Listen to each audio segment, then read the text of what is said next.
My family has roots in San Francisco, Japantown. My grandfather immigrated here from Okinawa at the turn of the century. He actually paid a ship's cook to hide him in the pantry. And I'm told he walked the decks of the ship at night and he hid in the pantry by day. And when he arrived in Eureka, not speaking a word of English, he made his way down to San Francisco. Well, my father and his family resettled in San Francisco, Japantown after they were released from Tule Lake concentration camp after the war.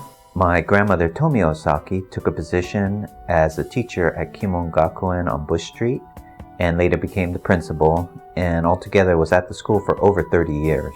We settled here in San Francisco in 1960, and because my mom was Issei, she felt, want to be close to Japantown.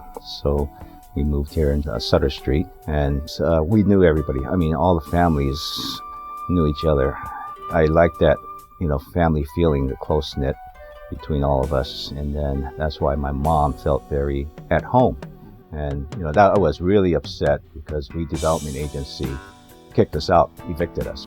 After that, with the redevelopment agency, a lot of the families did move away. I actually grew up right here in this community in the Westin St. Francis apartment complexes. We did all of our grocery shopping here. I went to the Nyomachi Little Friends preschool program. I went to the Japanese bilingual bicultural program. It was definitely like a second home for me. My parents didn't let me go anywhere by myself except for Japantown because they really trusted the people in this community and they really thought that they would take good care of me.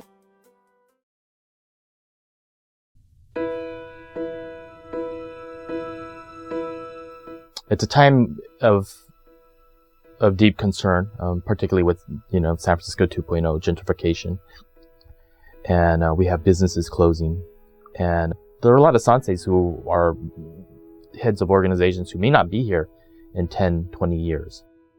Nichibei Times closed in 2009, and a month after the Nichibei Times closed, the Hokubei Mainichi closed. So myself and others launched this Nichibei Foundation. Right now, we are only about, 5 or 6 blocks in radius, right? From 30 blocks, we've shrunk to this amount. And so, it's very important for people to understand that, number one, that there's a deep history with this community. Number two, that there's people who are living in this community that need support in various ways to have a healthy community, to have economic sustainability. I think that the community is changing a lot. Certainly philanthropy is changing, and in order to ensure that many of the activities, the festivals, the organizations, the institutions that are in place right now continue, we're going to have to find a different way of supporting them. We're going to have to think through new ways of bringing in resources into the community to ensure that they can continue to thrive into the future. In 2017, Cherry Blossom Festival will be celebrating our 50th anniversary. And, for any festival to sustain that long takes a lot of work and a lot of support from the community. It is becoming harder and harder to produce a festival of this magnitude. Japantown is important to me because it's a place where people can definitely come together. It's a place of gathering. Whether it's, attending a program or event of an organization, or even just coming to eat with family and friends, it's a gathering place for all of us and a place of belonging for many, including myself and my family. So I really do want it to be around for many more generations.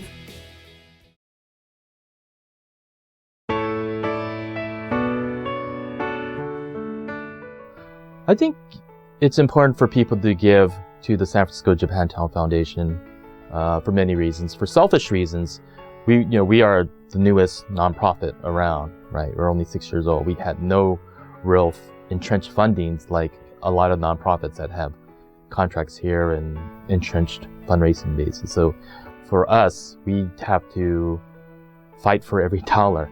And as many people who work in nonprofits know, the hardest funds to get are operational funds. So funding for the Japantown Task Force has been challenging at times. We get most of our funding from the Mayor's Office of Economic Development, and that helps a lot. But there are major projects that we're working on that need more help, like renovations on the Peace Plaza. The Japantown Foundation has supported some of our programs, which are trying to develop that next generation of young people who not only are willing to take over a lot of the activities and organizations in our community, but are really going to provide a new vision for what Japantown could and should be in the future. Japan has had an economic impact over there, and the recession was really bad for them.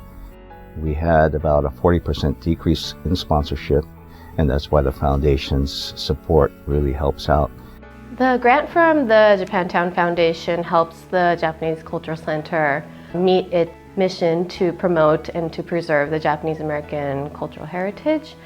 We recently received a grant going towards our cultural and arts programming efforts, specifically to celebrate the Children's Day holiday in Japan and the Kodomo no Hi festival and activities.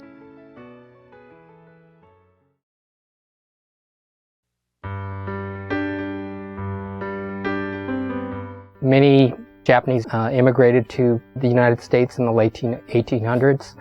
They fought tremendous amounts of discrimination. They built a culture, they built a community here, and San Francisco Japantown is one of the last remaining vestiges of that historical legacy. In terms of Japantown, I think we do need to look at how we're going to evolve into the next generations.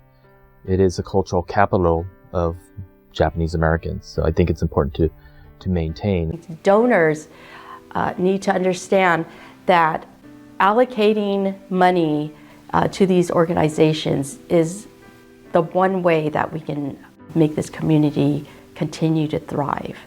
As far as the future of the community, I think that it's really what we make of it.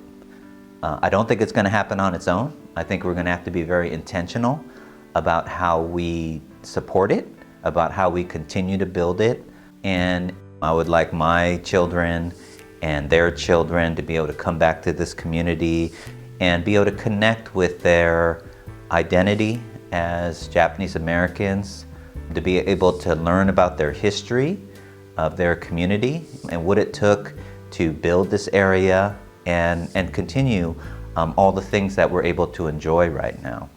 It's just important to me from growing up that we keep this community alive for future to enjoy. I still have a sense of pride that this is my home, this is my community, and I want to do everything I can to try to help preserve what we have left.